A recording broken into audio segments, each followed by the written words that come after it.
हमेशा माफ करना सीखो,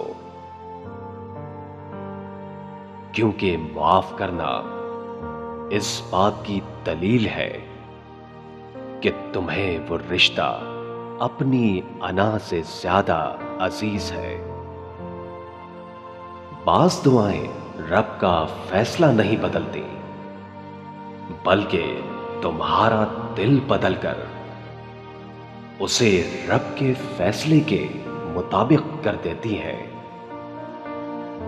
किसी रिश्ते को निभाने के लिए सिर्फ दो लोग चाहिए, एक जो भरोसा कर सके, दूसरा जो उसे समझ सके।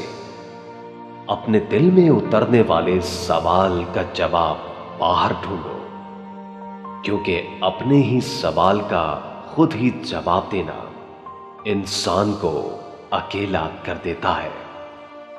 अगर कोई तुम्हें बुरा कहे और तुम्हें बुरा लग जाए तो तुम वाकई बुरे हो।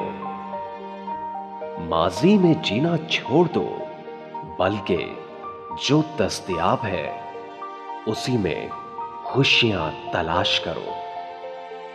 छोटे छोटे कामों को भी अहमियत देना सीखो, क्योंकि अक्सर छोटे छोटे कामों के बड़े बड़े नताइज निकलते हैं। देर से बनो, लेकिन कुछ बनो, क्योंकि लोग वक्त के साथ साथ खैरियत नहीं बल्कि हैसियत पूछने लगते हैं। हम तब नहीं सीखते जब चीजें आसान होती हैं, हम तब सीखते हैं जब कोई मुश्किल आ खड़ी होती है।